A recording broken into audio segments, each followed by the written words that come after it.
রাধে রাধে, জয় শ্রীকৃষ্ণ। আজকে সকাল থেকে কিন্তু ভালো গরম পড়েছে, আর গরমে আমার অবস্থা দেখতেই পাচ্ছি, আমি ঘেমে নিয়ে একাকার।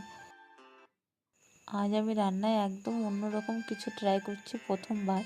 এই রেসিপিটা আমি একবার ইউটিউবে ভিডিও দেখেছিলাম, তো সেখান থেকেই কোনো রকম দেখে প্রথমবার ট্রাই করছি। তো জানি না কেমন হবে খেতে। তো এটা একটু সয়াবিন বেটে তার সাথে একটু আলু সেদ্ধ দিয়ে একটু বেসন দিয়ে আর এটা বানাচ্ছি। আর এই দেখি পাখিটা আমাদের বাড়িতে রোজ আসে, এখন বাইরে ঘুরছে, একটু পরেই ঘরে ঢুকে যাবে।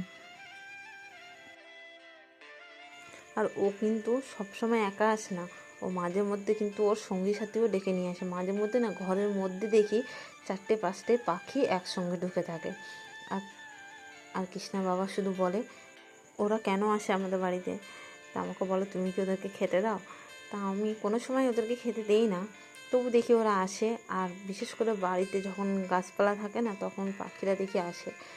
সেই জন্য দেখছি কদিন ধরে দেখছি পাখিগুলো আসছে আমাদের বাড়িতেও, ঘরের মধ্যে ঢুকে যায়, ঘরের মধ্যে ঢুকে গিয়ে খেলা করে। তাই এই কদিন থেকে আমি ওদেরকে চাল দেওয়া শুরু করেছি। বাড়িতে যে একটু একটু করে যে রেশনের চাল থাকে, সেখান থেকে একটু একটু করে ওদেরকে দিই, সামান্য কিছু, যাতে ওরাও খেয়ে ওদের পেটটা ভরাতে পারে। আর 2-1 দিন দেখছিলাম তো পাখিগুলো ভাতের হাঁড়ির কাছে যেত, সেই জন্য আমি যে ভাতের হাঁড়ির কাছে যেত তখন বুঝতে পারতাম হয়তো ওদের না খিদে পেয়েছে, ওই জন্য ওরা ভাতের হাঁড়ির কাছে যায়। সেই জন্য আমি ওদেরকে একটু চাল দেওয়া শুরু করেছি। আর এই দিকে দেখে এইগুলো তো বাপের বাড়ি থেকে নিয়েই এসেছিলাম, তোমরা আগের ভিডিওতেই দেখেছো, এগুলো বাপের বাড়ি থেকে নিয়ে এসেছি। তো এগুলোকে না রং করা হয়নি, এগুলো দিয়ে আমি একটা ছোট্ট মিনি বেলকনি গার্ডেন করতে চাই। তো কৃষ্ণার বাবা কিন্তু আগেই বলেছে যে এইগুলো দিয়ে যেন ঘরে পোকামাকড় না ঢোকে, কেননা আমাদের ওখানে ভীষণ পোকামাকড়ের উৎপাত। সেই জন্য বলছি ঘরে যদি সাপ টাপ ঢুকে যায়, ওই জন্য এখন যেহেতু বর্ষার সময় চারিদিকে জল। গুড ইভিনিং বন্ধুরা, কেমন আছো তোমরা? আশা করছি তোমরা সবাই খুব ভালো আছো। সাগরিকা অশোক ভিলেজ লাইভে তোমাদের সবাইকে অনেক অনেক শুভেচ্ছা ও অভিনন্দন। তা দেখো, এই দেখো জামা কাপড়গুলো এখনও গোছাতে বাকি আছে। কালকে আমার কাকা শ্বশুর মারা গেছে, ওই জন্য আমরা সিঁদুর টিঁদুর কিছু করিনি। আর এই যে দেখো জামা কাপড়গুলো লাট করা আছে, এই জামা কাপড়গুলো তো কাঁচা হয়েছিল, এইগুলোকে এখন গুছাবো। আর কিছু ভিজে জামা কাপড় আছে, এই যে দেখো স্টানে দিয়ে রেখেছি এখানে। এটা এটা তো মনে করছিলাম আমি ফেলে দেবো, এটা আর লাগবে না, কিন্তু ভাবলাম যে না, ফেলবো না।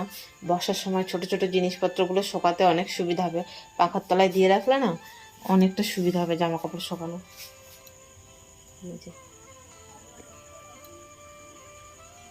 আর যে গাছগুলোকে যে হাওয়ায় দিয়ে রেখেছি, পাখা ফ্যানটা অন করে দিয়ে, এই যে গাছগুলোকে দেখো রং করেছি, এখনও শোকেনি, তাই পাখার তলায় দিয়ে রেখেছি যাতে এগুলো শুকে যায়, শুকে গেলে রং করব। জানি না কখন শুকবে, দেখো হাতে আবার রং লেগে গেছে। শুকেছে কিনা রঙগুলো দেখছিলাম, তা হালকা ধরলাম, দেখি হাতে রং লেগে গেছে। এই যে, তো এগুলো উঠছে না, এটা কেরোসিন না দিলে তো উঠবে না, এই জন্য কেরোসিন দিয়ে এগুলোকে তুলতে হবে। আর দেখো একটু গরম লাগছিল আজকে, ভালো। তাই দেখো কৃষ্ণার ওই জন্য ওদের জামা খুলে দিয়েছি, সবাই প্যান্ট পরে আছে। তো চলো তোমরা ভিডিওটা দেখতে থাকো, আমি কাজগুলো গুছিয়ে নিই। কৃষ্ণার না অনেকগুলো নতুন জামা বানানো হয়েছে, তা সেগুলো ওকে পরানো হচ্ছে না। তা ভাবছি যে এর মধ্যেই ওকে পড়ানো শুরু করবো, কেননা এরপরে তো শীত চলে আসবে, তখন তো আর ওকে পড়ানো যাবে না, বর্ষার সময় ওকে পড়াতে হবে। আর ওর অনেকগুলোই কিন্তু ড্রেস আছে, সেগুলো যদি ওকে একবার করে পরায়, তাহলে ও কী বলবো, 2 মাস পর হয়তো একটা জামার ডেট আবার আসবে, এরকম। ওর এতগুলো জামা আছে শোকেসে, ওর জামাই ভর্তি। তাই সেই জন্য ওদেরকে ওই জামাগুলোকে যে পরাবো, সে পরানো হচ্ছে না। আর পুরানো জামাগুলো হাতের কাছে থাকে, তো ওগুলোকেই তাড়াতাড়ি সময় ওকে পরিয়ে দিই। তা আজকে মনে করছি বের করে রাখবো, রাত্রিরে বের করে রেখে আর ড্রেসগুলোকে তোমাদেরকে দেখাবো, যে কৃষ্ণার জামাগুলোকে বানিয়েছি কেমন হয়েছে। তা কৃষ্ণার কিন্তু খুব বেশি না, কিন্তু গোপুরই আমাদের গোপালের অনেকগুলো, ওর ড্রেসই অনেকগুলো ড্রেস আছে বলতে গেলে। আমার কাছে ওর প্রায় 40-50টার কাছে ড্রেস আছে, নতুন ড্রেস আমি বানিয়েছি। ওকে পরাবো বলে, কিন্তু ওকে পরানোই হয় না। তাই ভাবছি এবারে জন্মাষ্টমীতে ওদের জন্য আর জামা কিনবো না, শুধু কিনলে শুধু কৃষ্ণার জন্য আর ননির জন্যই কিনবো, কারণ ওদের জামা কাপড় কম। আর আমাদের গোপু আর গোপালের কিন্তু অনেক জামা। তো দেখো এখন বসে পড়েছি আমি মেশিনে, কেননা মেশিনে না আমি বললাম যে আমি ওয়েট লস করেছি, সেই জন্য আমার ড্রেসগুলো অনেক ঢিলা হয়ে গেছে। আগে আমার 3XL লাগতো, এখন আমার XL লাগছে। সেই জন্য আমার আর কি ড্রেসগুলো মানে ব্লাউজগুলো অনেক ঢিলা হয়ে গেছে, ওগুলো একটু মেরে নেবো। আর আমি রাত্রিরে খাওয়া দাওয়ার পরে কৃষ্ণা বাবা ঘুমিয়ে পড়লে, কৃষ্ণা ঘুমিয়ে পড়লে তারপরে মেশিনে কিছু ওর মানে কিছু জিনিস আছে বানাতে, বেডশিট। তারপরে একজনা বলেছে তাদের গোপালের জন্য 2টো জামা বানিয়ে দিতে, তাই জন্য তাদের গোপালের জন্য 2টো জামা বানিয়ে দেবো। তো সেগুলো রাত্রে ছাড়া এখন আর হবে না। আমি মাঝে মধ্যে গোপালের সেবার জন্য জামা দিয়ে থাকি। আমাদের বাড়ির আশেপাশে কেউ যদি গোপাল নিয়ে আসে, আমি কিন্তু তাকে আমাদের বাড়িতে যদি আসে প্রথম দেখাতেই কিন্তু আমরা ড্রেসের সেবা দিয়ে থাকি। বিশেষ করে জন্মাষ্টমী, দুর্গাপুজো এইসব সময় আমি দিয়ে থাকি।